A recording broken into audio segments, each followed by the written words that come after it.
सर्वांना नमस्कार. मी मधुरा राजवंशी, फलटणच्या प्रगत शिक्षण संस्थेत शिक्षण समन्वयक आणि इंग्रजी शिक्षिका म्हणून काम करते.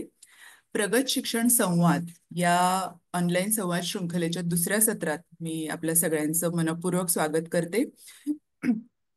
संस्थेने शिक्षण क्षेत्रात 40 वर्ष भरीव काम करत अम, एक विशिष्ट पल्ला गाठल्याच्या आनंदामध्ये आपण ही ऑनलाईन सेशन्स घेत आहोत. आणि डॉक्टर शिरीषा साठे यांचं पहिलं सेशन मार्च महिन्यात पार पडलं आणि अनेक लोकांनी त्यांना ते आवडल्याचं आणि उपयुक्त वाटल्याचं कळवलं. त्यामुळे पुढची सत्र आपल्या समोर आणण्यासाठी आम्हाला एक नवीन उमेद मिळाली आहे. शिरीषाताईंचं सत्र प्रगत शिक्षण संस्थेच्या युट्यूब चॅनलवर उपलब्ध आहे आणि त्याची लिंक मी थोड्या वेळामध्ये चॅटबॉक्समध्ये देईन. आजच्या या दुसऱ्या सत्रात आपल्याबरोबर संवाद साधण्यासाठी गेली 45 वर्षे बाल शिक्षण क्षेत्रात कार्यरत असणाऱ्या डॉक्टर निलिमा गोखले आल्यात. बालवाडी शिक्षिका, मुख्याध्यापिका, शिक्षक प्रशिक्षक आणि अभ्यासक्रम विकासक म्हणून त्यांनी दीर्घकाळ अतिशय उत्कृष्ट काम केलंय आणि प्रगत शिक्षण संस्थेसोबत त्यांनी बालशिक्षकांसाठी सर्वसमावेशक प्रशिक्षण कार्यक्रमही विकसित करण्यात महत्वाची भूमिका बजावली आहे. निलिमाताई, आपलं स्वागत. आणि प्रगत शिक्षण संवादाच्या वक्त्या म्हणून उपस्थित राहायची आमची विनंती आपण मानलीत. त्याबद्दल आपले अनेक आभार. थँक्यू. धन्यवाद. निलिमाताईंशी संवाद सुरू करण्यापूर्वी मी प्रगत शिक्षण संस्थेबद्दल थोडंसं सांगू इच्छिते. भाषा शास्त्रज्ञ डॉक्टर मॅक्सिम बन्सन, ज्यांना अनेक जण मॅक्सिम मावशी म्हणून ओळखतात, त्यांनी 4 दशकांपूर्वी शिक्षणाचा अत्यंत मूलभूत विचार करून पश्चिम महाराष्ट्रातल्या फलटण सारख्या एका छोट्याशा गावात संस्थेची सुरुवात केली. 1995 मध्ये डॉक्टर मंजिरी निमकर संस्थेशी जोडल्या गेल्या आणि त्यांनी संस्थेच्या कार्याला एक भक्कम दिशा दिली. दलित वस्तीतल्या शालाबाह्य मुलांना अनौपचारिकरित्या शिकवण्यास सुरुवात ते आज कमला नेमकर बालभवन सारखी एक नावाजलेली प्रयोगशील शाळा आणि शिक्षण विस्तार प्रकल्पाच्या माध्यमातून उत्तम शिक्षण विचारांचा प्रसार आणि शिक्षक सक्षमीकरण असा संस्थेचा मोठा प्रवास राहिलाय. 40 वर्षांच्या या दीर्घ प्रवासात आम्हाला अनेक लोकांची साथ लाभली आणि त्या सगळ्यांप्रती कृतज्ञता व्यक्त करण्याचा हा एक छोटासा प्रयत्न आहे ही संवाद शृंखला म्हणजे. आजचं हे सत्र आणि पुढच्या वर्षभरात आयोजित केलेली उरलेली 6ही सत्र जी आता मे पासून ऑक्टोबर पर्यंत चालणार आहेत, ही सत्र सगळ्यांसाठी खुली आणि मोफत आहेत. आणि संस्थेने शिक्षकांच्या प्रशिक्षणासाठी तयार केलेल्या सगळ्या फिल्म्स आणि इतरही सगळं साहित्य हे संस्थेच्या वेबसाईटवर आणि युट्यूब चॅनलवर उपलब्ध आहे. इथे दिलेले आहेत मी दोन्हीच्या नावं पण आणि त्याच्या लिंक सुद्धा मी चॅटमध्ये टाकेन. आजचं सत्र हे 3 ते 6 या वयोगटातल्या मुलांच्या शिक्षणाबद्दल आहे. प्रगत शिक्षण संस्थेच्या फलटणमध्ये 2 बालवाड्या आहेत. आजच्या आपल्या वक्त्या डॉक्टर निलिमा गोखले आणि संस्थेच्या उपाध्यक्ष डॉक्टर मंजिरी निमकर यांनी बाल शिक्षणातील आधुनिक संशोधनाचा आधार घेत या बालवाड्या गुणवत्तापूर्ण बनवल्यात आणि बालशिक्षकांची एक भक्कम टीम उभी केली आहे. शाळेच्या कामातून, नव्या प्रयोगातून आम्हाला जे समजलं, जाणवलं, गवसलं ते इतर शाळा आणि शिक्षण कर्मींपर्यंत शिक्षण विस्तार प्रकल्पाच्या माध्यमातून पोचवायचं हे प्रगत शिक्षण संस्थेचं धोरणच आहे. आणि त्याच अनुषंगाने बालशिक्षणातले मूलभूत विचार शासनाच्या अंगणवाड्यांपर्यंत पोचवायचं काम संस्था गेली 3.5 वर्ष सातत्याने करते. लातूर जिल्ह्यातल्या औसा आणि सातारा जिल्ह्यातील माण तालुक्यात पायाभरणी या प्रकल्पांतर्गत 265 अंगणवाड्यांमध्ये संस्थेनं बालशिक्षण अभ्यासक्रम यशस्वीपणे राबवलाय. त्यामुळे अंगणवाड्यांमध्ये आमूलाग्र बदल दिसू लागलेत. अंगणवाड्यांमधली बदललेली वर्गरचना, सेविकाताई आणि मदतनीसताई यांच्यामध्ये आलेला आत्मविश्वास आणि पालकांचा सक्रिय सहभाग यातून संस्थेच्या प्रयत्नांना यश आलेलं दिसतं. प्रशासकीय अधिकाऱ्यांच्या मागणीवरून संस्थेने ॲस्पिरेशनल डिस्ट्रिक्ट्समध्ये मोडणाऱ्या धाराशिव जिल्ह्यातल्या तुळजापूर तालुक्यात सुद्धा पायाभरणी प्रकल्पांतर्गत अंगणवाडी सक्षमीकरणाचं काम सुरू केले. यामध्ये सेविका प्रशिक्षणं, पालक सभा आणि पालक प्रशिक्षणं, अभ्यास दौरे, शैक्षणिक साहित्याचा प्रभावी वापर, परिसर भेटी, समृद्ध वर्ग ग्रंथालय या सगळ्याचा समावेश आहे. आणि याच प्रकल्पासाठी आम्ही सध्या निधी गोळा करण्याचं काम क्राऊड फंडिंगच्या माध्यमातून करतोय. आपल्याला जर हे अंगणवाडी सक्षमीकरणाचं आमचं काम महत्त्वाचं वाटत असेल तर या QR कोडवरनं किंवा चॅटबॉक्समध्ये मी लिंक टाकीन, त्यावरून आपण आर्थिक मदत करून आपला खारीचा वाटा नक्की उचलू शकता. अगदी 100 रुपयांपासून सुद्धा आपण मदत करू शकता. कुठल्याही प्रकारची मदत जी आपल्याला ठीक वाटेल त्यांनी आम्हाला खूप मदत होईल. आता अधिक वेळ न घालवता मी बालशिक्षणाकडे पाहण्याची दृष्टी या आपल्या आजच्या विषयाकडे वळूया आणि निलिमा त्यांना विनंती करते की त्यांनी त्यांच्या मांडणीमधला आता सुरुवात करावी. धन्यवाद नजरा. नमस्कार सर्वांना. बालशिक्षण ही तशी आपल्याकडे नवीनच संकल्पना आहे. कारण आपल्याकडे पारंपरिक एकत्र कुटुंब पद्धतीमुळे बालसंगोपन सहजच व्हायचं. पण कुटुंबाबाहेर मुलांना मुद्दामून शिकायला पाठवणं ही प्रथा फारशी आतापर्यंत तरी नाही. युरोपमध्ये मात्र 200 वर्षांपासून 18व्या शतकापासून इथल्या काही अभ्यासकांनी लहान मुलांचं शिक्षण कसं असावं आणि त्यांचा उत्तम मेंदूचा किंवा विकास कसा होईल याचा अभ्यास 200 ते 250 वर्षापूर्वी सुरू झालेला आहे. एक योहान पास्टोरोझी नावाचे अभ्यासक होते. त्यांनी सगळ्यात पहिल्यांदा 18व्या शतकात बालकेंद्री शिक्षण ही संकल्पना मांडली.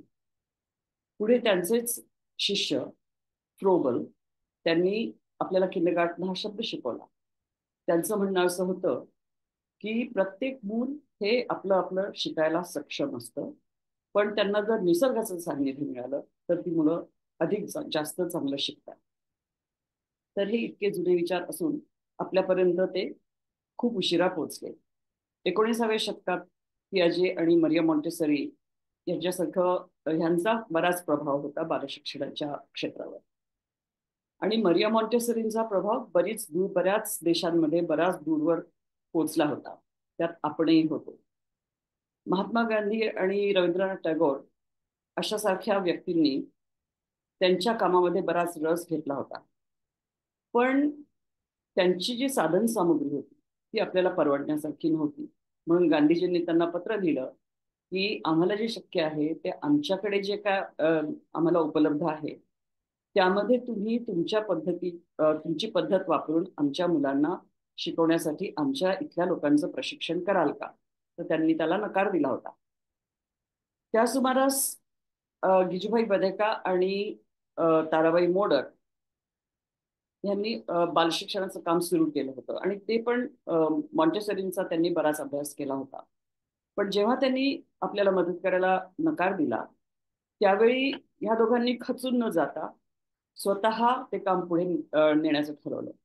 त्यांनी अनेक वेगवेगळ्या ठिकाणी जाऊन तिथल्या मुलांना उपयुक्त अशी साधनं बनवून तिथल्या मुलांना काय जे शक्य होतं असं त्यांच्यासाठी वेगळे वेगळे शिक्षणाचे प्रयोग केले आणि आपलं काम चालू ठेवलं. अनफॉर्च्युनेटली दुर्दैवाने आपल्या ही त्यांची विचारधारा किंवा काम आपल्यासंबंध देशभर पसरू शकलं नाही.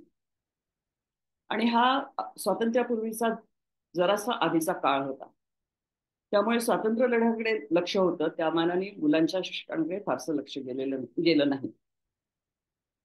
पुढे स्वातंत्र्य मिळाल्यावर उच्च शिक्षणाकडे जास्त लक्ष दिलं गेलं.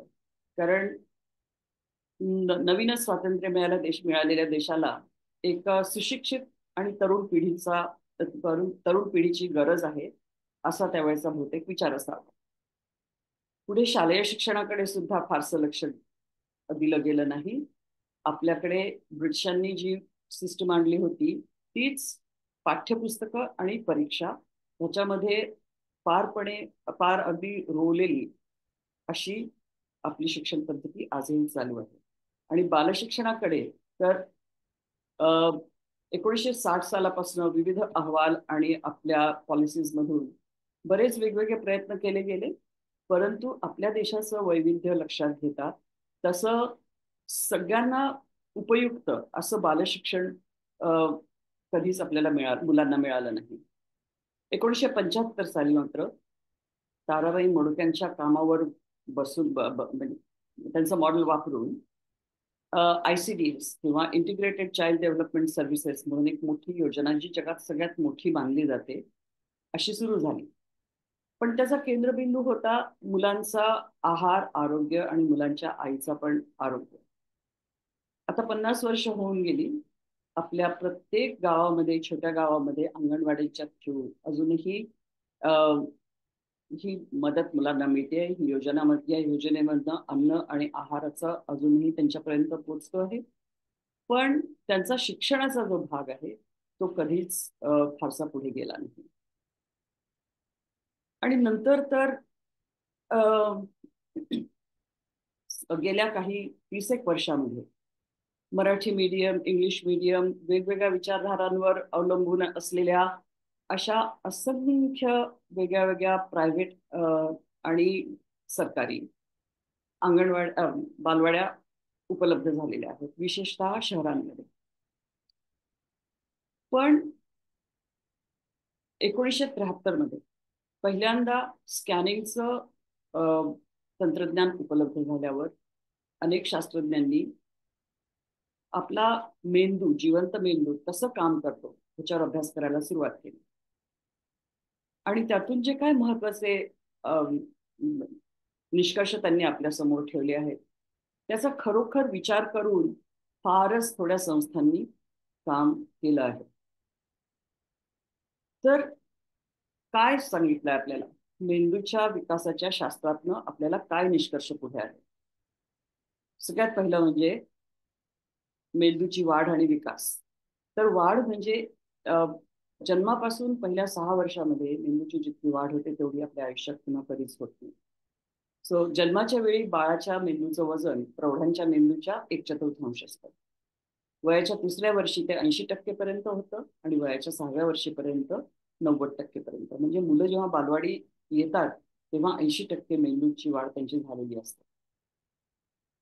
आपला मेंदू असंख्य पेशींचा, अब्जावधी पेशींचा बनलेला असतो. त्याला न्यूरॉन्स म्हणतात. पण आपल्या ज्ञानेंद्रियांमधनं येणारी जी काही माहिती असते त्याचा मेंदूच्या वेगळ्या वेगळ्या भागामध्ये अ, त्याच्यावरती प्रक्रिया होते. आणि मग ती यांना एकमेकांशी एकमेकांशी संवाद साधून ती शेअर होते. ते जे संवाद साधले जातात त्याला सायनॅप्टिक कनेक्शन्स असं म्हणतात. तर जेव्हा आणि गंमत म्हणजे आपली ही जी मेंदूचा विकास असतो बाळाचा, हा जोपर्यंत बाळ गर्भाशयात असतं तोपर्यंत त्याच्यावरती 2च गोष्टींचा प्रभाव असतो. एक म्हणजे जीन्स आणि दुसरं म्हणजे आईचं आरोग्य. पण एकदा जन्म झाल्यानंतर आपल्या भोवती जे काय असेल बरं वाईट त्या सगळ्याचा परिणाम मेंदूवर होतो. तर सकारात्मक वाढ मुलांची व्हायची असेल तर काय आवश्यक आहे आणि ते नसल्यास काय होतं हे मी आता थोडक्यात तुम्हाला सांगणार. सकारात्मक वाढीसाठी पहिली गोष्ट म्हणजे आरोग्य.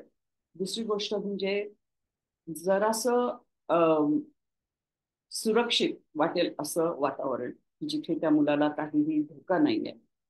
तिसरं म्हणजे सातत्याने कोणीतरी संवेदनशील जबाबदार व्यक्ती मुलाकडे बघणारी. नंतर तर जेव्हा ही अशी व्यक्ती मिळते मुलाला तेव्हा त्यांना एक अ, भावनिक सुरक्षितता वाटते आणि तो मेंदूच्या विकासाचा सगळ्यात पहिला भक्कम पाया असतो. तो नीट झाल्याशिवाय पुढे सगळी प्रगती होणं जरा कठीण असतं.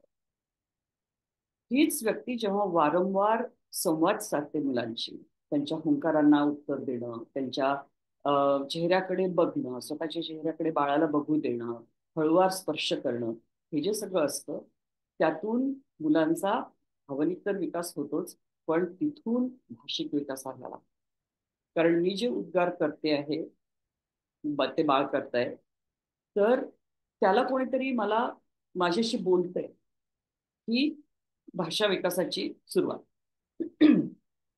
आणि हा अनुभव जेव्हा वारंवार मिळतो की माझ्याकडे कोणीतरी बघताय, मला सुरक्षित वाटतंय, तेव्हा मुलांचा सामाजिक विकास आणि स्वतःकडे बघण्याची दृष्टी पण विकसित व्हायला लागते. ती अर्थातच अशा सकारात्मक वातावरणामध्ये सकारात्मक असणार. पण अशी कित्येक मुलं आहेत की ज्यांचं वेळेवर पोट भरत नाही, ज्यांना सुरक्षित जागा नसते किंवा त्यांच्याशी बोलायला कोणी नसतं, त्यांच्याशी संवाद साधायला कोणी नसतं. अशा मुलांच्या मेंदूच्या विकासावर तर दुष्परिणाम होतातच, पण आयुष्यभर त्यांची शारीरिक आणि मानसिक आरोग्य सुद्धा नीट राहत नाही. अशा मुलांपैकी बऱ्याच मुलांना पुढे जाऊन प्रौढ वयामध्ये diabetes, heart heart diseases, hypertension आणि डिप्रेशन असे असे मोठे रोग होतात. हे आता आपल्याला अ, संशोधकांनी आपल्या पुढे ठेवलेलं. आणि तिसरा एक महत्वाचा आणखीन याच्यामध्ये ते म्हणजे अ, तणाव. जितका जास्तीत जास्त ताण लहानच्या मेंदूला सहन करावा लागतो, तितके हे दुष्परिणाम जास्ती म्हणजे परमनंट होत. तसंच भाषिक विकासावर पण शास्त्रज्ञांनी अनाथालयामध्ये राहिलेल्या मुलांबरोबर त्यांच्यावर प्रयोग करून हे सिद्ध केलेलं आहे की ज्या मुलांना अगदी लहान वयापासून त्याचे जे सुरुवातीचे उद्गार असतात, हुंकार असतात, त्याला जेव्हा कोणीतरी प्रतिसाद देणारे मिळत नाही तेव्हा त्यांच्या भाषा विकासावर पण वाईट परिणाम होतो आणि खूप म्हणजे सीमित राहतं पुढे त्यांचं. आणि त्याचेच परिणाम पुढे बोलणं सीमित राहतं, भाषेचा विकास सीमित राहतो आणि त्याचा पुढे लेखन वाचनावर पण वाईट परिणाम होतो किंवा ती मुलं मागे पडतात. तर ह्या 3 गोष्टी जर लक्षात घेतल्या आपण की मुलांना कसली गरज आहे आणि मुलं मुलांच्या मेंदूच्या वाढीची आणि प्रक्रियेची स्पीड जर लक्षात घेतली तर त्यातला एक तुम्हाला हे नंबर सांगायचा म्हणजे की मगाशी मी जे सायनॅप्टिक कनेक्शन्स म्हटलं की मेंदूच्या पेशींचा एकमेकांशी संवाद साधण्याची जी प्रक्रिया असते सायनॅप्टिक कनेक्शन्स. तर आता एक उदाहरण म्हणजे मला कशाला तरी हात लागला, ती वस्तू गरम आहे, मी पटकन हात मागे करते, तर किती हे क्षणार्धात होतं. म्हणजे त्या मेंदूची काम करण्याची स्पीड बघा की मी कशाला तरी हात लावला, मेंदूपर्यंत ते पोचली माहिती आणि त्यांनी मला सांगितलं की हात बाजूला कर. तशी लहान मुलांच्या मेंदूमध्ये एका सेकंदाला 700 ते 1000 सायनॅप्टिक कनेक्शन्स म्हणजे ही मज्जातंतूंची जाळी बनत असतात.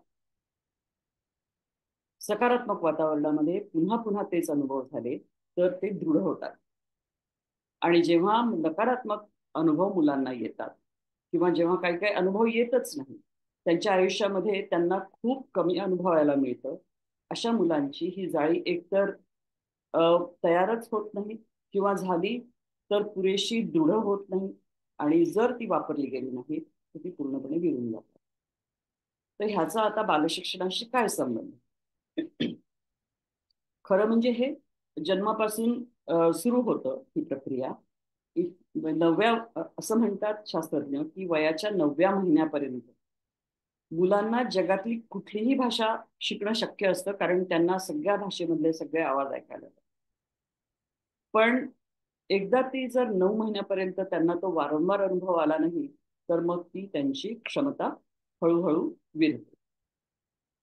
1 वर्षापर्यंतच्या वयात मेंदू आपल्याला स्वतःला जास्ती कार्यक्षम बनवण्याकरता एक काय करतो की अ, ज्या मज्जातंतूंच्या जाळ्यांना कायम बाहेरून माहिती मिळत मिळत राहते. फॉर एक्झाम्पल, कोणीतरी बोलतंय मुलाशी, काहीतरी गाणं ऐकायला मिळत आहे, डोळ्यांनी काहीतरी दिसत आहे, कानाने वेगळे आवाज येत आहेत, कोणीतरी हळूवार स्पर्श करताय, हे जे अनुभव सारखे येतात तशी ही मज्जातंतूंची जाळी दृढ होतात. पण ज्या मुलांना हे अनुभव मिळत नाहीत ती विरायला लागतात. मेंदूला असा विचार कर, मेंदूला असं त्याच्यामध्ये हे नाहीये की नाही आता ह्या भाषेचा आत्ता जरी या बाळाशी कोणी बोलत नसलं तरी पुढे जाऊन याला भाषेच्या प्रक्रियेसाठी, वाचन लेखनासाठी याचा उपयोग होणार आहे, म्हणून मी ह्या मज्जातंतूची जाळी ठेवणार आहे. असं होत नाही. जे अनुभव वारंवार मिळतात ती जाळी दृढ होतात, जे मिळत नाही ती नाहीशी होतात. त्यामुळे मुलांना सातत्याने सकारात्मक अनुभव मिळणं हे त्यांच्या मेंदूच्या विकासासाठी अगदी आवश्यक आहे. मग ह्या माहितीवर की मुलांचा मुलं जन्माला आल्यानंतर सगळं त्यांना नवीन असतं आणि सगळं त्या मेंदूला त्याची माहिती गोळा करायची घाई असते आणि सगळ्या याची प्रक्रिया होत असते आणि प्रत्येक अनुभवाची एक काहीतरी छवी तयार होऊन मुलांच्या मेंदूमध्ये त्याची साठवण होत असते. पण मूल आपल्या परीने काहीतरी शिकत असतं. पहिल्या वर्षामध्ये जे मुलांचं सगळं कुशीवर वळणं आहे, पालथं होणं आहे, बसणं आहे, रांगणं आहे, हे सगळे थोडेसे मॅच्युरेशनल म्हणजे त्यांचं मसल्स आणि जॉईंट्स वगैरे तयार झाल्याशिवाय करू शकत नाही. पण भाषा भाषा मूल जी घरातली भाषा ऐकतं 8 ते 9 महिने सातत्याने कानावर पडते आणि मूल त्याचं प्रक्रिया चालू असते मेंदूमध्ये आणि पहिले उद्गार जेव्हा येतात त्याला जर प्रतिसाद मिळाला तर अर्थातच ते बोलण्याची इच्छा मुलांची वाढते आणि मुलं आणखीन बोलू लागतात आणि त्यांना जर प्रतिसाद मिळाला तर हा जो संवाद असतो हा मुलांच्या भाषा विकासाचा पाया पक्का करतो. तर हा जो संवाद तर मूल मूल पहिल्यांदा जेव्हा बोलतं तर काहीतरी शब्द उद्गारतं. मम्मम आणि च्यू. तर एकदा मम्मम आणि च्यू हे 2 शब्द त्याने ठरवले की हे म्हणजे जेवण आणि हे म्हणजे पक्षी किंवा प्राणी, तर ते मूल पुन्हा ते बदलत नाही. त्यांनी 9 महिने विचार करून ऐकून ते शब्द ठरवलेत, म्हणायचे ठरवलेत आणि पुन्हा ते बदलत नाही. म्हणजे मुलांना आपणहून शिकायची अगदी पूर्णपणे मुलं सक्षम असतात. त्यांना अतिशय इच्छा असते आणि आपण जर त्यांना थोडासा आधार दिला, थोडंसं त्यांच्याशी संवाद साधले, थोडंसं त्यांना कुठे गरज आहे हे बघून थोडीशी त्यांना मदत केली, तर मुलं खूप शिकू शकतात. ह्या विचारांवर जर आधारित आपल्याला मुलांबरोबर काम करायचं असेल, तर पहिली गोष्ट म्हणजे आपल्याला मुलांची प्रतिमा बदलायला पाहिजे. आपण मुलांबद्दल काय विचार करतो?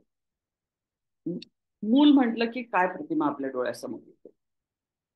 की त्यांचा मेंदू जर शिकायला इतका सक्षम आहे, त्यांना इतकी जर नैसर्गिक कुतूहल आहे प्रत्येक गोष्टीचं आणि शिकण्याची दांडगी इच्छा आहे, तर ते मूल शिकणारच. तुम्हाला पाहिजे ते नाही शिकणार, आपल्याला पाहिजे ते नाही शिकणार, पण ते मूल आपल्या जगात भोवती काय चाललेलं आहे ह्याचा अर्थ आपणहून लावणारच. तर त्याला योग्य तऱ्हेचं वळण आपल्याला जर द्यायचं असेल तर काही गोष्टी आपल्याला करायला लागतात. पण मी आज मुलांना हिरवा रंग शिकवणार आहे आणि आमच्या सिलेबसमध्ये हे नंबर्स आहेत म्हणून ह्या आठवड्यामध्ये आम्ही हे नंबर्स घेणार आहे, ही बालशिक्षणामध्ये पूर्णपणे चुकीची पद्धत आहे. कारण जोपर्यंत मुलाला एखाद्या गोष्टीमध्ये रस नाहीये तोपर्यंत मूल त्याचा अर्थ लावायचा प्रयत्नच करणार नाही आणि त्याचा अर्थ लावायचा जर प्रयत्न केला नाही तर त्याला शिकणं म्हणायचं का? समजा मी मुलांच्या समोर काही पानं टाकली कारण आज माझी इच्छा आहे की त्यांनी हिरवा रंग शिकावा आणि त्यातल्या एखाद्या मुलांनी उचललं पान आणि म्हणाला की हे किती खरखरीत आहे ताई किंवा हे किती गुळगुळीत आहे ताई, तर हे शिकणं झालं नाही का? त्यामुळे मुलं सगळी स्वतः शिकायला सक्षम असतात. आपण त्यांच्या जी नैसर्गिक प्रक्रिया त्यांची चाललेली आहे त्याच्यामध्ये अडथळे आणतो शिक्षणाच्या नावाखाली. तर मुलांना स्वतःला शिकू द्यायचं असेल तर आपल्याला काय करायला पाहिजे? पहिली गोष्ट म्हणजे त्यांच्यावर पूर्णपणे विश्वास टाकायला पाहिजे की आपण जर ह्यांना संधी उपलब्ध करून दिल्या तर ही मुलं ती संधी आणि वेळ काहीही वाया घालवणार नाहीयेत. ही मुलं काहीतरी त्याच्यातून शिकणार आहेत. मग ते मूल शिकतंय की नाही हे करण्यासाठी मग आपली त्याच्यातली भूमिका बदलणार आहे. जो शिकवण्याचा आपल्याला नेहमी असं वाटतं की नाही मला हे मुलाला शिकवायला हवं आहे तसं न करता मूल काय शिकतं याचा अभ्यास करणं आपल्याला भाग आहे आणि असंख्य गोष्टी मुलं आपल्याला दाखवतात की आपल्याला आश्चर्य वाटेल की ह्या मुलांमध्ये काय काय क्षमता आहे. पण त्यांना जर तुम्ही अशा अम, संधी उपलब्ध करून दिल्या नाहीत किंवा त्यांना असं वातावरण निर्मिती त्यांच्या भोवती झाली नाही की जेणेकरून ती मुलं आपल्या जगाबद्दल स्वतः काहीतरी शिकण्याची त्यांना इच्छा होईल, त्यांना संधी मिळेल. ती जे काय शिकतील ते इतरांशी शेअर करायला, इतरांशी त्याच्याबद्दल बोलायला, ह्या जर संधी त्यांना मिळाल्या नाही तर आपण त्यांच्या आयुष्यातली मोठी माणसं त्यांच्या मेंदूच्या विकासावर चुकीचे परिणाम करतो आहोत. तर थोडंसं मुलांना विश्वासात घेऊन मुलं काय करत आहेत, मुलांशी एक बॉन्ड तयार करावा लागतो. कारण मुलांना नॅचरली, आता पहिले आपण बालवाडीचा प्रवेश याच्याबद्दल आधी विचार करू. 3 वर्षाची मुलं जेव्हा घरनं येतात तेव्हा आपली घरची भाषा पूर्णपणे व्यवस्थित बोलत असतात. आणि मग शाळेत आल्याबरोबर मात्र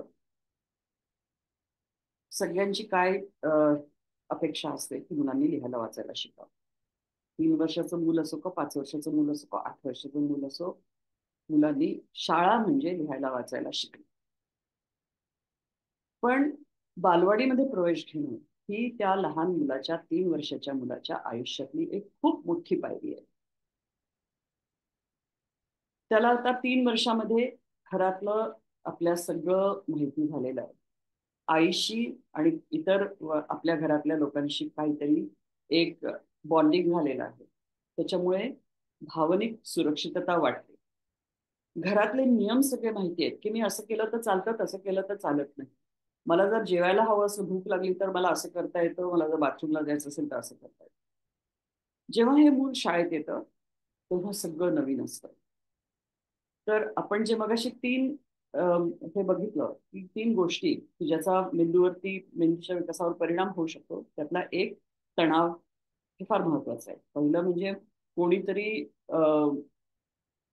एखादं मोठं माणूस की जे मुलांची काळजी घेईल, जे त्यांचं रिस्पॉन्सिव्ह असेल, म्हणजे ज्याची मुलांची गरज जाणून त्यांना मदत करेल, काम करेल, त्यांच्याशी बोलेल, असं एक मोठं माणूस हवंय.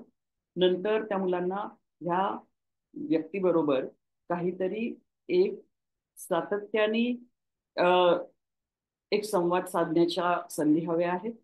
आणि तिसरं म्हणजे कमीत कमी तणाव. तर शाळेत बालवाडीमध्ये नवीन 3 वर्षाच्या आलेल्या मुलाला कसले कसले तणाव असू शकतात. एक नवीन जागा, नवीन व्यक्ती, कुठलेही नियम माहिती नाहीत, बोलतात ती भाषा सुद्धा वेगळी असते.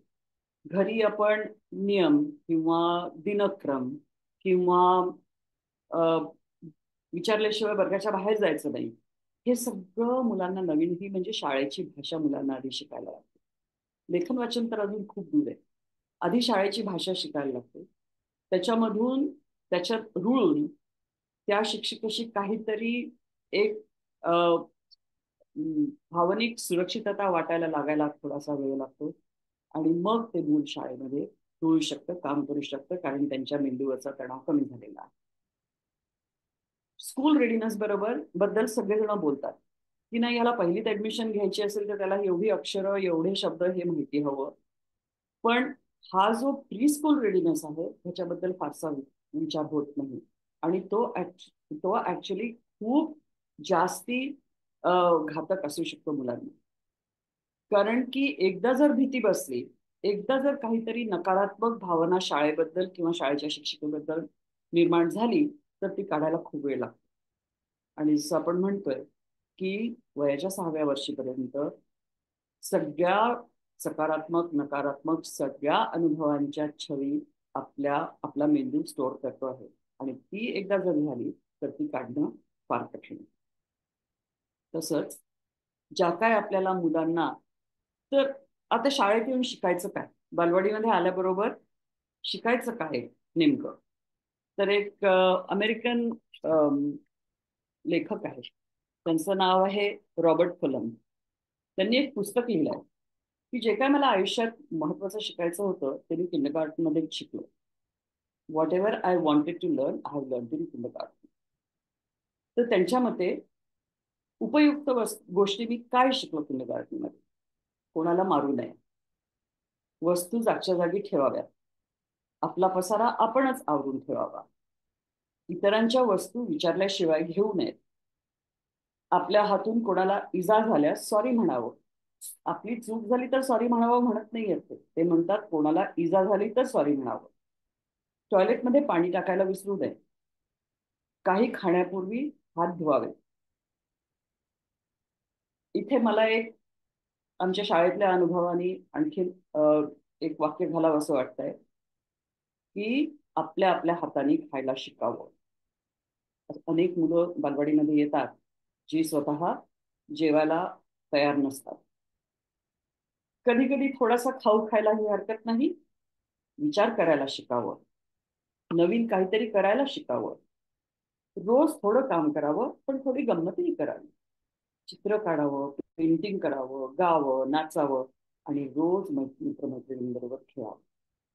सो रॉबर्ट कलम म्हणतात की शाळेत गेल्यानंतर, बालवाडीमध्ये गेल्यानंतर ह्या सगळ्या महत्वाच्या गोष्टी मी शिकलो.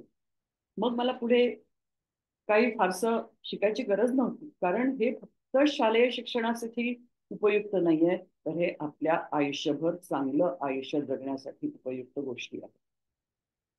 सो बालवाडीमध्ये बाल शिक्षण म्हणजे काय? तर जेव्हा मेंदू सगळ्या गोष्टी इतक्या झपाट्याने, इतक्या सहजतेने शिकायला तयार असतो, तेव्हा ह्या तऱ्हेच्या सगळ्या चांगल्या गोष्टी मुलांना शिकवणं हे बालशिक्षण. म्हणजे बालशिक्षणाकडे आतापर्यंत शालेय शिक्षणाची पहिली पायरी असं बघितलं जात होतं.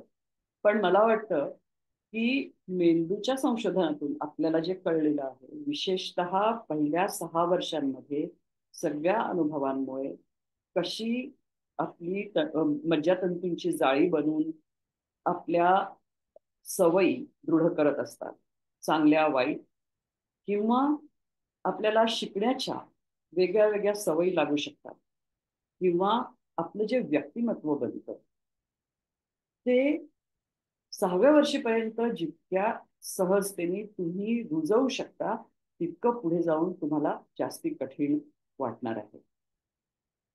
तर म्हणून आपण आता बालशिक्षणाकडे बघण्याची आपली दृष्टी बदलणं अगदी अनिवार्य झालेलं आहे. तर कशी बदलायची म्हणजे काय? बालशाळेत आल्यानंतर काय करायचं? जसं मी मगाशी म्हटलं की मुलाकडे बघण्याची आपली दृष्टी अगदी बदलायला हवी आहे. की मूल हे सगळं शिकायला सक्षम असतं. त्याला नैसर्गिक कुतूहल असतं, शिकण्याची दांडगी इच्छा असते आणि सगळं आव्हानात्मक आव्हानात्मक सुद्धा शिकण्याची सक्षमता असते. तर आमच्या बालवाडीमध्ये आम्ही ह्या विचारांवर काम करण्याचा प्रयत्न करतो. मग बालवाडीमध्ये आल्यावर पहिली गोष्ट म्हणजे तुम्हाला काय शिकायला पाहिजे तर भाषा. भाषा का शिकायची? तर भाषा शिकायची याच्यासाठी की ते आपलं विचार करण्याचं सगळं, आपण मानवजात बाकीच्या जनावरांपेक्षा वेगळे आहोत ते आपल्या भाषेमुळे. ही भाषा आपल्याला विचार करायचं एक मोठं साधन आहे. नुसते विचार करायचे आणि आपल्याजवळ ठेवून द्यायचे असं नाही, तर ते विचार इतरांशी त्याची देवाणघेवाण करायची, आपल्या भावनांची इतरांशी देवाणघेवाण करायची, इतरांचे विचार ऐकून घ्यायचे, इतरांशी बोलून एकत्र काम करायचं. ह्याच्यासाठी भाषा ही अतिशय आवश्यक आहे. कारण भाषेशिवाय आपण बाकी आपला बोधात्मक विकास होऊ शकत नाही. भाषा हा पुढच्या बोधात्मक विकासाचा पाया आहे.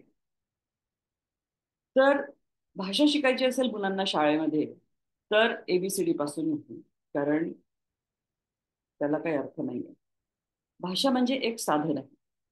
ते उत्कृष्टपणे वापरायला कसं शिकायचं हे मुलांना शिकवायला हवं.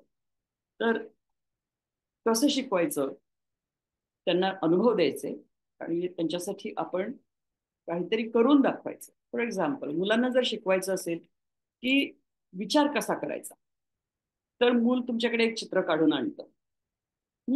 आणि तर त्याला जर तुम्ही विचारलं की हे काय आहे, तू काय काढलंस याच्यात, तर मुलं साधारणपणे उत्तर देतात, हे फुलपाखरू आहे, ते फुल आहे, ही बाहुली आहे. पण तुम्ही जर त्याला विचारलं की तुझ्या चित्राची मला गोष्ट सांगतोस का, तर ते मूल बरोबर एक सुसंबद्ध विचार करून काहीतरी तुम्हाला गोष्ट सांगतं. मी आत्ता मागच्या महिन्यामध्ये फलटणला शाळेत गेले होते, तेव्हा एका मुलीने माझ्याजवळ असंच एक चित्र काढून आणलं आणि म्हणाली, ताई ही बघा माझ्या भाऊलीचं घर आहे. तर मी तिला म्हटलं की अगं तुझं भाऊलीचं घर आणि हे बाहेरचा बगीचा आणि सगळंच खूप सुंदर आहे, पण याची गोष्ट सांग ना मला काहीतरी. ती गोष्ट म्हणाली, ही बाहुली आहे, हे घर आहे आणि हा बगीचा आहे. म्हटलं याची गोष्ट झाली का? गोष्टीमध्ये काहीतरी होतं की नाही? हो म्हणाली. एक मिनिटभर, अक्षरशः एक मिनिटभर विचार केला असेल तिने आणि म्हणाली की ती बाहुली घरातून खिडकीतून बाहेर बघत होती. एक मोठं माकड आलं आणि तिच्या सगळ्या बगीच्यातली फुलं खाऊन टाकली. तर मी तिला म्हटलं, अरे रे, तू गोष्ट छान सांगितलीस, पण शेवट कसा झाला त्याचा? फार वाईट झाला म्हणाली. सो मुलांना तुम्ही विचार करायला कशा संधी देता, त्यांना विचार करायचा म्हणजे काय करायचं असतं हे कसं दाखवून देता, हे बालशाळेमध्ये खूप छोट्या छोट्या गोष्टींमधनं मुलांचा भाषा विकास होऊ शकतो. भाषा म्हणजे पुन्हा नुसती अक्षरं आणि शब्द नाहीत, तर भाषा वापरायची कशी, भांडणं सोडायला भाषा कशी वापरायची, वाद घालायला भाषा कशी वापरायची, एखाद्या पुस्तकाबद्दल बोलायला भाषा कशी वापरायची, उत्तरं द्यायला भाषा कशी वापरायची, शिक्षकांच्या, मित्रांच्या, सगळ्यासाठी भाषा ही अतिशय महत्वाची आहे. त्यामुळे भाषा शिक्षण हे सगळ्या शिक्षणाचा पाया आहे, हे लक्षात ठेवून बालवाडीमध्ये त्याचं त्याचा भक्कम पाया घालायला मदत मुलांना आपण केलीच पाहिजे आणि हे खेळामधून सगळ्यात सहज साध्य होतं.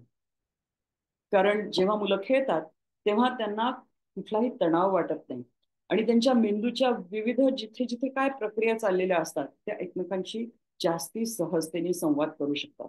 त्यामुळे कुठल्याही नवीन अनुभवाचा येणारा अर्थ लावणं मुलांना सोपं पडतं. आणि जेव्हा मुलांना तुम्ही काहीतरी नियमाची चौकट घालून देता आणि त्याच्यामध्ये त्यांना मुक्तपणे खेळू देता, तेव्हा त्या मुलांचा स्वनियंत्रण हे एक अतिशय महत्वाची गोष्ट. स्वनियंत्रण म्हणजे काय? की स्वतःच्या भावनांवर, विचारांवर आणि वागण्यावरती, त्याच्यावरती नियंत्रण आणायचं. ही शिकवून येणारी गोष्ट नाही, ही अनुभवातनच येते. आणि जेव्हा मुलं खेळत असतात तेव्हा मुलं आपणहूनच कधी कधी तर स्वतःच नियम बनवतात, ते पाळतात किंवा इतरांना पाळायला लावतात. पण जेव्हा तुम्ही असं करू नका रे म्हटलं की पहिला प्रश्न मुलाच्या डोक्यात येतो, का बरं? जेव्हा ती मुलं स्वतः उत्स्फूर्तपणे हे सगळं करत असतात तेव्हा त्यांना ते जास्ती सहजतेने करता येतं. त्यामुळे मुलांना खेळणं हे सगळ्यात शिकण्याचं उत्कृष्ट माध्यम आहे. आणि ते खेळायचं म्हणजे काय पण, की वर्गामध्ये तुमच्या अशा गोष्टी असल्या पाहिजेत की ज्याच्यातनं मुलांना काहीतरी संशोधनात्मक करता आलं पाहिजे. हे करायचं, हे सांगितलं म्हणून ते करायचं असं नाही. तर काही याची उदाहरणं मी तुम्हाला शेवटी स्लाइड्स मध्ये दाखवणार आहे की कशा तऱ्हेची साधनं असावीत म्हणजे मुलांना कशा तऱ्हेच्या संधी मिळतात. आता लेखन वाचन हे मुलांकडून लगेच बालवाडीत आल्याबरोबर अपेक्षित असतं. तर एक विचार करा की मला एक वाक्य लिहायचं आहे, तर सगळ्यात पहिल्यांदा मला काय करायला लागतं? मला त्याच्याबद्दल एक आधी सुसंबद्ध विचार करायला हवा. मग त्याच्यातले नेमके शब्द मला समजायला हवेत. मग मला त्याच्यानंतर त्याची रचना समजायला हवी. मग मला लिपी यायला हवी. मग मला त्याचं ग्रामर यायला हवं. मग मला शिरोरेषा म्हणजे काय समजायला हवं. तर हे सगळं येईपर्यंत त्या मुलांनी आपल्या डोक्यातले विचार आपल्याशी शेअर करायचे नाहीत का? तर आमच्या शाळेमध्ये आम्ही काहीतरी स्वलिपी म्हणून वापरतो. याचा अर्थ की तुम्ही लिहून दाखवायचं आणि मग ते आम्हाला वाचून दाखवायचं. ह्याची पण माझ्या एका मुलीने माझी चांगली फजिती केली होती. फलटणच्या शाळेमध्ये एक 5-7 वर्षापूर्वीची गोष्ट आहे. तिने असं पानभर खूप काहीतरी लिहून आणलं.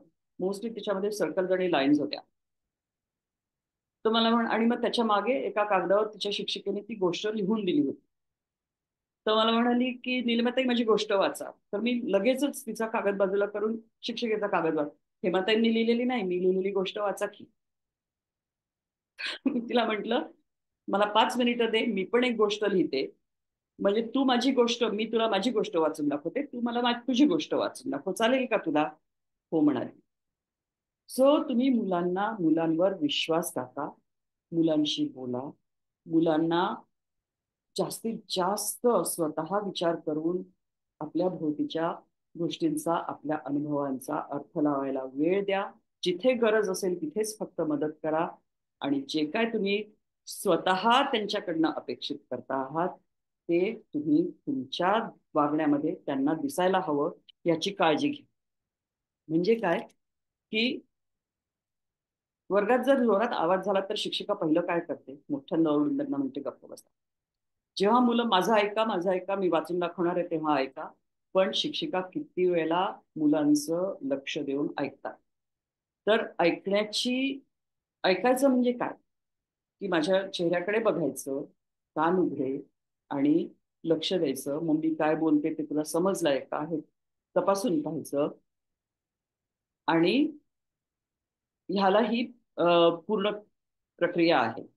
तर हे शिक्षिका जोपर्यंत करून दाखवत नाहीत तोपर्यंत मुलांना समजत नाही. म्हणून स्वतः आपण काय वागतो, आपली देहबोली काय आहे, आपले हावभाव काय आहेत, आपली भाषा काय आहे याच्याकडे जागरूकतेने शिक्षिकेने लक्ष द्यायला हवं. आय थिंक आपण थोडासा वेळ जरा जास्ती घेतला आहे मी. तर इथे मी तुम्हाला जर स्लाइड शो दाखवते की आमच्या शाळेमध्ये आम्ही कशा तऱ्हेचं साहित्य मुलांना उपलब्ध असतं आणि त्याच्या मागची काही कारणं आणि शेवटी मुलांच्या लेखनाबद्दल.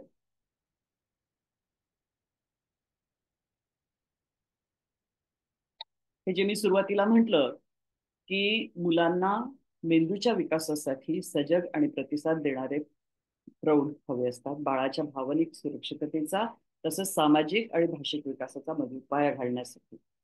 मग अशी जसं म्हटलं की अशी जेव्हा सुरक्षिततेची भावना मुलांची पक्की व्हायला लागते तेव्हा तिथून त्यांचा जगातल्या इतर व्यक्तींकडे बघण्याचा आणि स्वतःकडे बघण्याचा वेगळा दृष्टिकोन बनायला लागतो. तसंच वेगवेगळे अनुभव. आमच्या शाळेमध्ये आम्ही एक कार्यक्रम सुरू केला होता की ज्या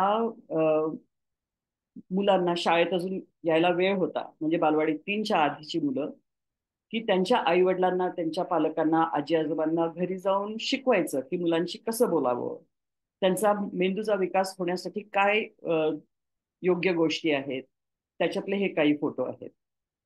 तर ह्याच्यामधनं, ह्या सगळ्या अनुभवांमधनं मुलं काहीतरी शिकतात.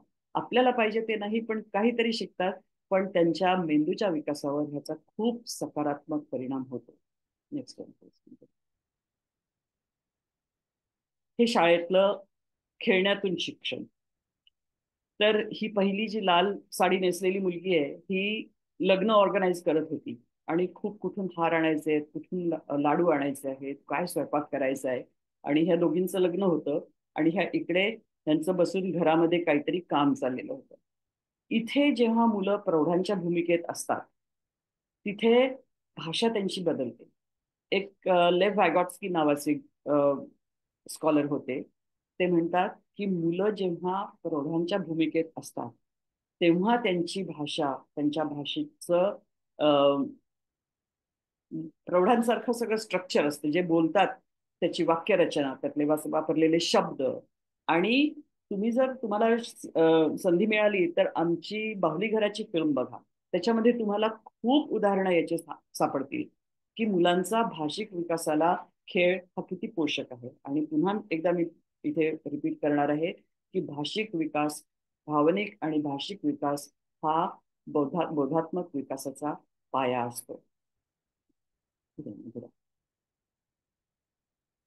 आता ह्या मुलांना मी जसं म्हटलं की काहीतरी आपण सक्रियपणे करून बघायला पाहिजे. ह्याच्यामध्ये काय काय कौशल्य मुलांची होत आहेत विकसित. या मुलांनी ठरवलं की आम्हाला चौघांना एकाच वेळी बोलता येईल असा फोन बनवायचा आहे. मग त्यांनी प्लॅनिंग झालं, वाटाघाटी झाल्या, तू इथे कर, तू हे कर, मला हे करू देत. हा भाषा भाषा विकास झाला, भावनिक झाला. आणि स्वयंनियंत्रण किती आलं त्याच्यामध्ये, एकमेकांचं ऐकून घेतलं. तर अशा तऱ्हेने जेव्हा मुलांना मुक्तपणे खेळायला मिळतं पण अर्थातच त्याला नियमांच्या चौकटीमध्ये, तेव्हा मुलांचं स्वयंनियंत्रण खूप लवकर मुलं शिकतात. नेक्स्ट प्लीज मध्ये. खूप लोकांनी प्रश्न विचारले की मुलं एकाग्रतेने काम करायला कसं शिकवायचं. एकाग्रतेचा पहिला रूल असा आहे की मुलांना जे काय करायचं आहे त्याच्यामध्ये त्यांना इंटरेस्ट पाहिजे. त्यांना जर रस असेल तर ती मुलं, आता ही मुलं जी बसलेली आहेत त्यांनी हे करायचं ठरवलंय. त्यांच्या बाजूला कोणी ठोकळे खेळत आहे, कोणी भावली घरात आहे, कोणी बाहेर खेळत आहे, कोणी रंगकाम करत आहे, कोणी कलेचं काम करत आहे. पण त्यांनी करायचं ठरवलं आहे. त्या मुलांनी आपलं नाव वाचायचं ठरवलं आहे. हिने काहीतरी ड्रॉइंग करायचं ठरवलं आहे. ह्या दोघी मैत्रिणींनी काहीतरी एक कार्ड बनवायचं ठरवलं आहे. त्यांनी ठरवल्यामुळे त्यांची एकाग्रता बघा तुम्हाला दिसते फोटोमध्ये. पुढचं मध्ये प्लीज. ह्याची तर स्वलिपीची तुम्हाला मी एक दोन उदाहरणं दाखवते पुढच्या स्लाइड्स मध्ये.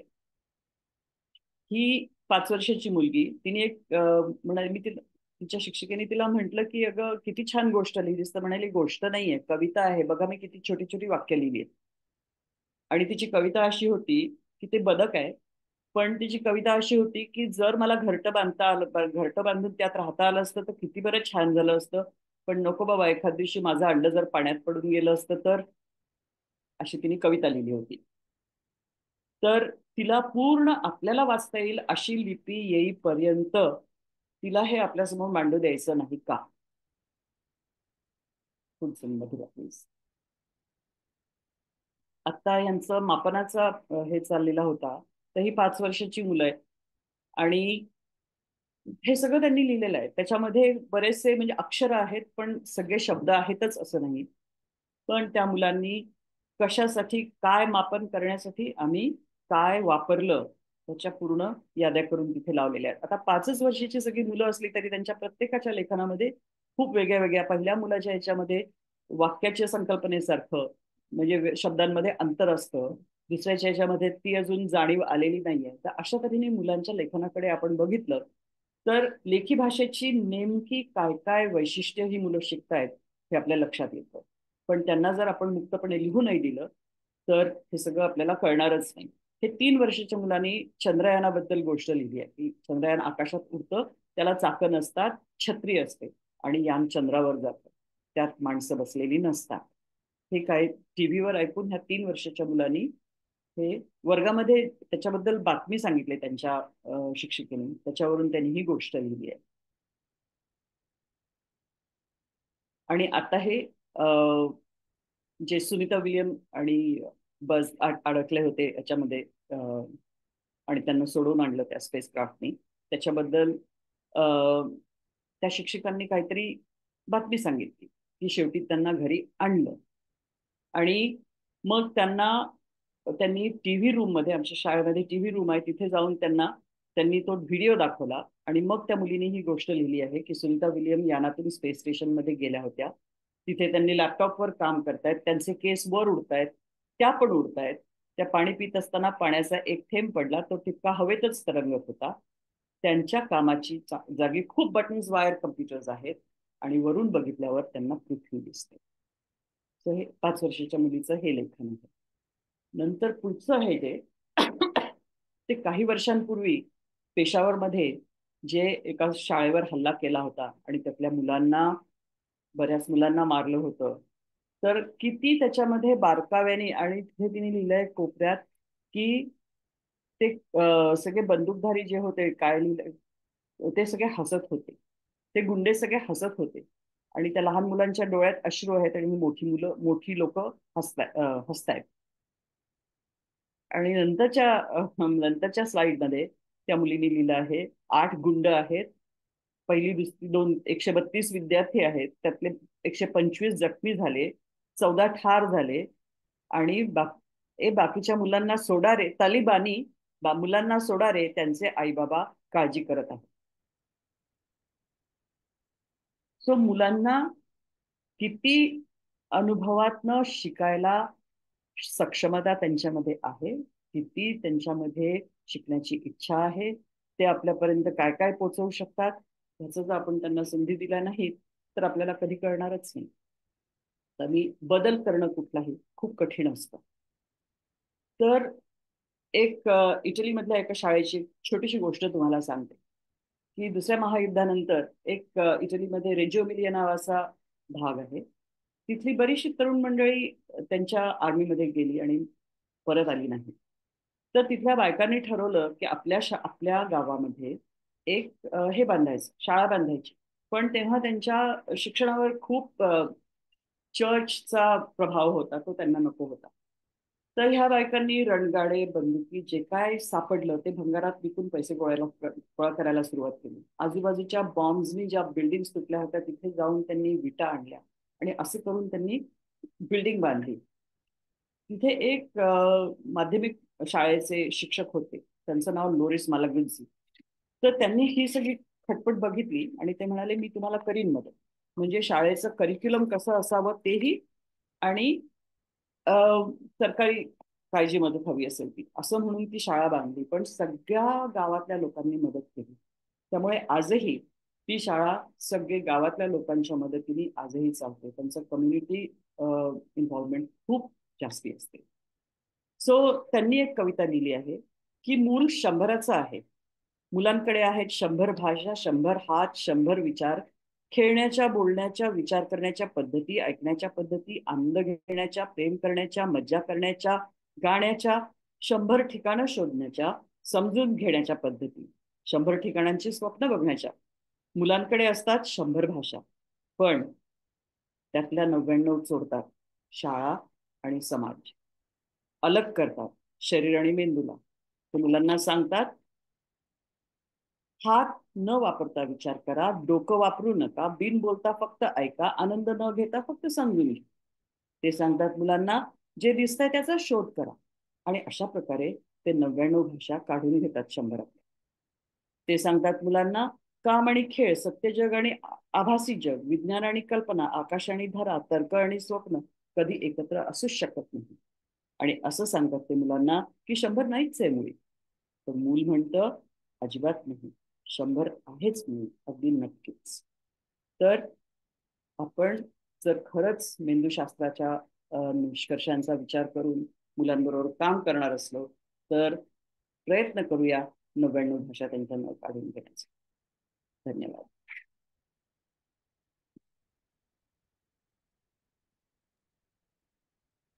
निलिमाताई, अ, थोडासा आपल्याला वेळ राहिलाय, तर आपण झूम नोंदणीच्या वेळेला काही लोकांनी प्रश्न विचारले होते. त्यातले काही थोडेसे प्रश्न आपण आता घेऊया. स्क्रीन टाइम बद्दल बरेच प्रश्न आलेत. की बालशिक्षणात स्क्रीनचा वापर करावा का नाही. आताच तुम्ही सांगितलं की टीव्ही रूम मध्ये जाऊन मुलांना काही व्हिडिओ दाखवले जातात. लहान मुलं सध्या खूप मोबाईलच्या आहारी गेली आहेत, त्याचे मुलांवर काय परिणाम होतात. पण दुसऱ्या बाजूला असंही वाटतं की या नव्या पिढीचं अस्तित्वच तंत्रज्ञानाबरोबर असणार आहे. तर ह्याच्याबद्दल तुम्ही काय सांगाल? अ, अगदीच आत्ताचं मी सुनीता विलियमचे जे उदाहरण दिलं तर त्या स्क्रीनचा उपयोग कसा करतो आहोत आपण हे जर विचारपूर्वक केलं तर म्हणजे आता ते तंत्रज्ञान आपल्याला उपलब्ध असताना ते वापरायचंच नाही हे तर शक्यच नाही. पण त्याचा उपयोग कसा करावा हे मात्र अगदीच आपल्यावर अवलंबून आहे. तर तो कसा करायचा ह्याचा पालक आणि शिक्षक म्हणून आपण विचार करायला पाहिजे की मूल काय करतं काय आहे स्क्रीनवर. काहीतरी नुसते व्हिडिओ गेम्स खेळताय का. खूप जास्त स्टिम्युलेशन पण मुलांच्या मेंदू करता चांगलं नसतं. तर काय करतं आहे ह्याच्याकडे लक्ष ठेवून आणि त्याचा सकारात्मक उपयोग आपण मुलांना शिकवू शकतो का ती जबाबदारी आपल्याला घ्यायला लागेल. आपलं पुढे एक सेशन आहे मला वाटतं ना मधुरा, डिजिटल हो. मीडियावर. हो, जून मध्ये मुक्ता चैतन्य यांचं एक सेशन असणार आहे ह्या संपूर्ण डिजिटल मीडिया लिटरसी बद्दल. कारण तशी माझी स्वतःचीच डिजिटल मीडिया लिटरसी फार चांगली नसल्यामुळे मी काही फार उत्तर याच्यावर देऊ शकणार नाही. पण एक म्हणजे एक शिक्षिका किंवा एक आजी म्हणून मी सांगू शकेन की मुलं काय करत आहेत स्क्रीनवर आणि त्याचा आपण मुलांसमोर कसा उपयोग करतो आहोत आणि त्याच्या मागे काय विचार आहेत की काय आपल्याला मुलांना जसं पहिल्यांदा इलेक्ट्रिसिटी उपलब्ध झाली तेव्हा लोकांनी की नाही यांनी कॅन्सर होतो यांनी रोग होतात पण ते काही थांबवू शकत नाही. तर आपण ह्या टेक्नॉलॉजीला थांबवू शकणार नाहीये फक्त त्याचे मुलांवर दुष्परिणाम कसे होणार नाहीत याची काळजी घेऊ शकणार आहे. एवढंच मी बोलू शकते ह्या विषयावर. तुम्ही एक मुद्दा पूर्वी माझ्याशी बोलताना वापरला होता, तो मला इथं सांगायला आवडेल. की तुम्ही म्हणलं होतं की मुलांना नवीन अनुभव देण्याच्या दृष्टीने स्क्रीन वापरा, बेबी सिटिंग म्हणून बेबी सिटिंग वापरू नका. थँक्यू. दुसरा प्रश्न बालशिक्षणाच्या माध्यमाबद्दल आहे. कोणतं माध्यम असावं? अनेक खाजगी बालवाड्या इंग्रजीवर खूप भर देतात, ते कितपत योग्य आहे? खरं सांगू का? म्हणजे मला तर कधी कधी असं वाटतं की आपल्याला जे समजत नाही त्याच्यातून दुसरं काहीतरी समजावून घेणं हे मुलांना शक्य होईल असं कसं वाटतं मला. हे मोठं कोड आहे नेहमी. आणि आता जे आपण मेंदूच्या विकासाचा विचार करत होतो, बोलत होतो त्याच्याबद्दल, तर त्याच्यामध्ये एक आहे की तुम्हाला भाषा शिकण्याची एकदा तुमचा चांगला पाया जर घडलेला असेल एका भाषेमध्ये, तर त्याच्यावर तुम्ही दुसरा तिसरा घालू शकता. बोलण्याच्या बाबतीत होत नाही, कारण जसं म्हटलं की 9व्या महिन्यामध्ये तुमची वेगवेगळे आवाज ऐकण्याची क्षमता कमी होते. पण लिहायला वाचायला तुम्हाला इतर भाषा, एक भाषा मला मराठी भाषेमध्ये जर चांगला पाया असेल, तर त्याच्यावर जर मला नंतर जाऊन इंग्लिश शिकायचं आहे तर ते मी नक्कीच करू शकतो. पण आपल्याकडे मला दोन ह्याच्यामध्ये मोठे हे वाटतात, अडचणी वाटतात. एक म्हणजे भाषा असं म्हणून शिकवलीच जात नाही ती भाषा. म्हणजे भाषा ती साधन म्हणून कशी वापरायची असं नाही, प्रश्नोत्तराच्या याच्यामध्ये फक्त वापर, म्हणजे त्याच्यामध्ये मेंदूला चालना तशी फारशी काहीच नसते. उलट नुसता ताणच असतो. आणि त्यातून आणखीन एक मोठी अडचण म्हणजे जे शिक्षक इंग्लिश शिकवतात त्यांचं स्वतःच तरी किती इंग्लिश चांगलं असतं त्याबद्दल मला नेहमी जरा प्रश्न असतो. आणि अशा परिस्थितीमध्ये सगळे जे अनोळखी विषय आहेत ते अनोळखी भाषेतनं इतक्या लहान वयात शिकायचे, हे मला मुलांच्या दृष्टीने योग्य वाटतं. या वयोगटाच्या मुलांच्या शिस्तीकडे कसं बघायचं? अम, मला इथे बसून सांगायला खूप सोपं आहे आणि हम्म. ऍक्च्युअली करणं कठीण आहे. पण एक काहीतरी ठरवायला पाहिजे की शिस्त म्हणजे काय. शिस्त म्हणजे की मुलाला स्वनियंत्रण शिकवणं, की हे चूक आहे म्हणून करायचं नाही, आई रागवेल म्हणून, बाबा रागवतील म्हणून, शिक्षक काहीतरी म्हणतील म्हणून करायचं नाही, आणि मग जेव्हा कोणी बघत नसेल तेव्हा मी हे करू शकतो असं नाही. तर शिक्षा म्हणजे सॉरी शिस्त म्हणजे काहीतरी शिकणं. तर काय मी हे केलं तर हे चुकलं, आणि हे माझं चुकलं हे मला कोणाला सांगायला काही भीती वाटणार नाही, कारण चुकतं, सगळ्यांच्या चुका होतात. आणि मग चूक काय झाली, मुलाच्या हातनं काहीतरी फुटलं, तर त्याच्यामध्ये काय होणार, तुम्ही ओरडलं त्याला धपाटा घातला तर ते पूर्ववत होणार का? नाही. त्याच्याऐवजी की हे काचेचं आहे, तू याच्या जवळ येऊ नकोस, पण मला तिकडनं हे अमकं अमकं आणून दे. म्हणजे काहीतरी तुझ्या हातनं चूक झालेलं आहे, तर हे निस्तरायला तू मला मदत कर. आणि पुन्हा अर्थातच मुलाच्या वयावर ते अवलंबून असेल. मला एक आपल्या शाळेतला अनुभव आठवतो, की म्हणजे केव्हा मुलांचं ऐकायचं, केव्हा त्यांचं कौतुक करायचं, केव्हा त्यांना प्रोटेक्ट करायचं, ह्याचं भान आपल्याला ठेवायला पाहिजे. शाळेमध्ये एका मुलाच्या 8वी का 9वीतल्या विद्यार्थ्याच्या हातनं फायर एक्सटिंग्विशर खराब झाला. आणि जेव्हा त्याच्या पालकांना बोलवलं गेलं तर ते पालक लगेच पैसे द्यायला लागले. तर मंजुताई तेव्हा मुख्याध्यापिका होत्या, त्या म्हणाल्या की तुम्ही पैसे देऊन काय होणार. त्याला काय, तर त्या पालकांचं म्हणणं होतं की त्याचं 9वीचं वर्ष आहे, त्याचा अभ्यासाचा वेळ वाया जायला नको. मंजुताई म्हणाले नाही, आमच्या शाळेमध्ये प्रिंटिंग प्रेस आहे, तिथे काम करून तो आपले पैसे कमवेल आणि तसे शाळेचे पैसे परत करेल. ह्याला मी शिस्त म्हणते, की आपल्या वागण्याला, चुकीच्या वागण्याला काहीतरी आपल्याला त्याचा परिणाम भोगावा लागणार. हे, आणि त्याच्यामध्ये काही चूक नाही, चूक होते त्याचा मला परिणाम भोगावे लागणार, पुढच्या वेळेला मी लक्षात ठेवून हे करणार नाही. ह्याला मी शिस्त म्हणते. तर तुम्हाला शिस्त म्हणजे काय आधी संकल्पना तुमच्या डोक्यात स्पष्ट हवी. आई वडील दोघांचं पण मत एक हवं त्याच्यावर. आणि मुलांशी प्रत्येक गोष्टीबद्दल स्पष्टपणे बोललं जावं. आणि त्याच्यामध्ये सगळ्यात शिस्त लावण्यामध्ये कठीण भाग असतो तो म्हणजे सातत्य. आज आज मला वेळ नाहीये तर मी तुला आज फोन बघू देईन, उद्या कोणीतरी जेवायला येणार आहे तर त्यांच्या समोर फोन नको, हे असं करून शिस्त कधीच लागेल. जेव्हा मुलांना तुम्ही काहीतरी सातत्याने एकच गोष्ट पुन्हा पुन्हा तोच अनुभव देता, तेव्हा तो त्यांच्या विचाराचा एक भाग होतो की नाही हे चुकीचं आहे, हे बरोबर आहे, हे केलं तर बरोबर नाहीये. आईला राग येईल, वडिलांना राग येईल, असं नाही. तर हे का करू नये हे तुम्ही मुलांना समजावू शकता का?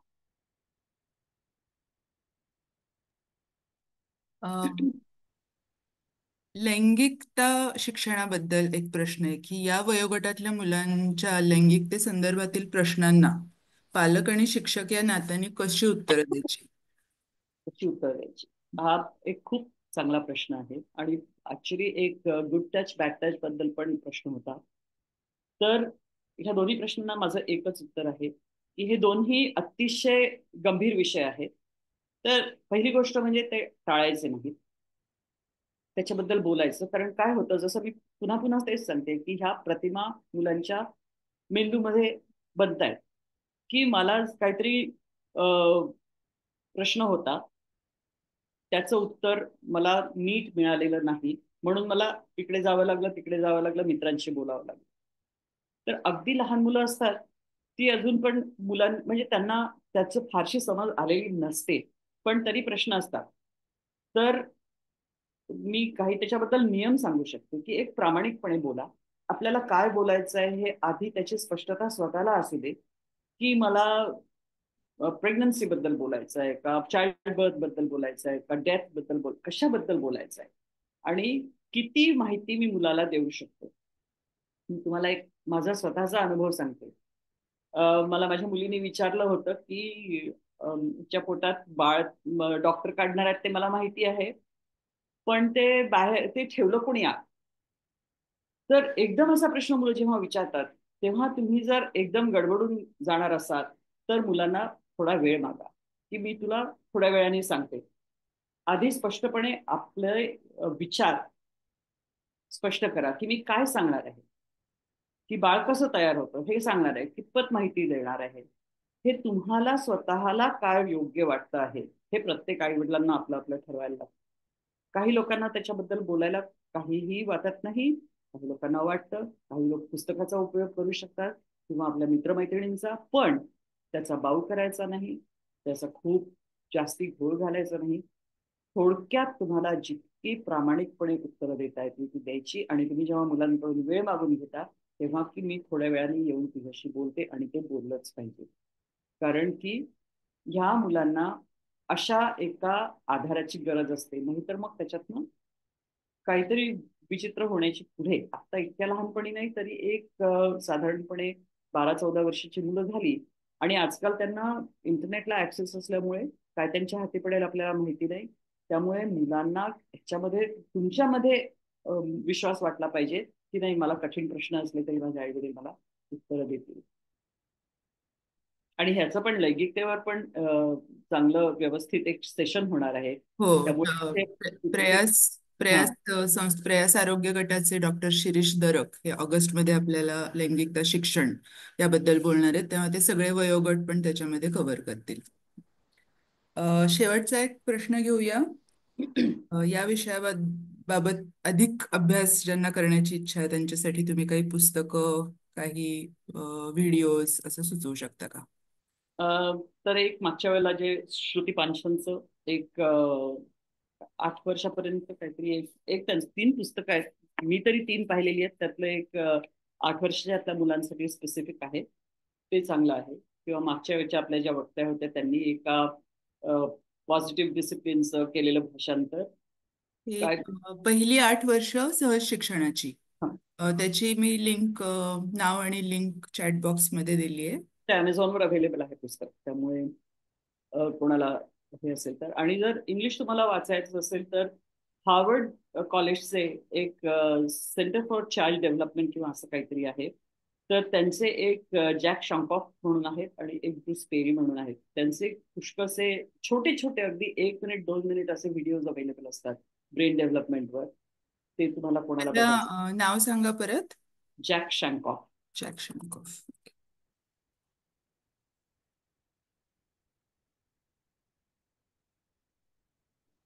Jack Shonkoff, okay.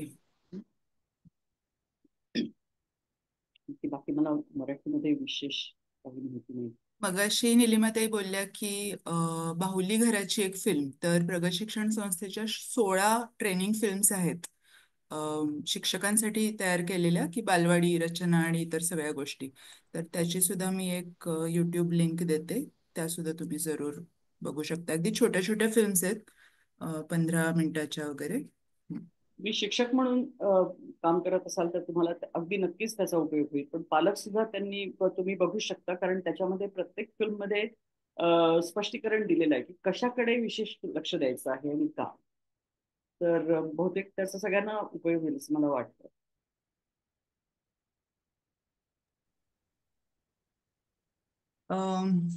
Thank you निलिमाताई. Thank you. सुंदर झालं सेशन. आणखी खूप वेळ दिला असता तर तुम्ही आणखी बोलला असता, पण परत एकदा करूया असं वाटतंय. काही विषय राहून गेले असतील तर. त्यांचे जाण्या तुम्हीच राहतात. हो, खरंय. अ, आजचं सेशन संपवण्यापूर्वी मी सगळ्यांना पुढच्या सेशनची आठवण करू देऊ इच्छिते. मी स्क्रीनवरती शेअर करते.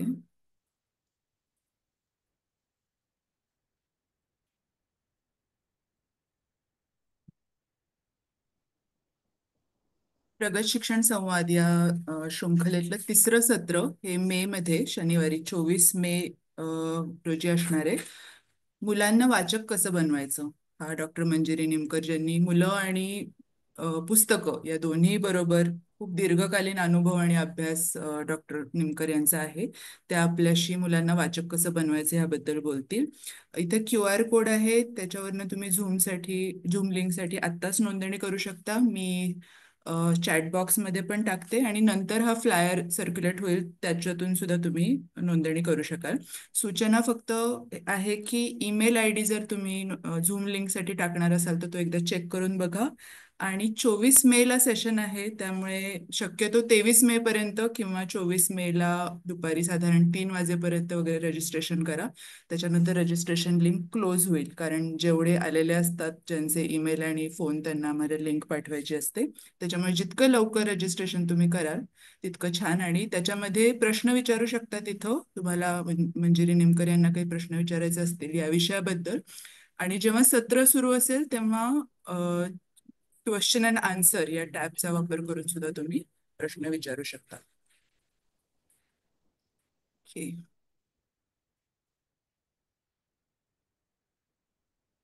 मी चॅट बॉक्समध्ये लिंक टाकते झूम नोंदणीसाठीची पुढच्या सेशनच्या. निलिमाताई, तुमचे पुन्हा एकदा मनापासून आभार. आणि प्रगत शिक्षण संवादाच्या पुढच्या विचार प्रवर्तक सत्रात आपण 24 मे शनिवारी संध्याकाळी 6 वाजता पुन्हा भेटूया. नमस्कार.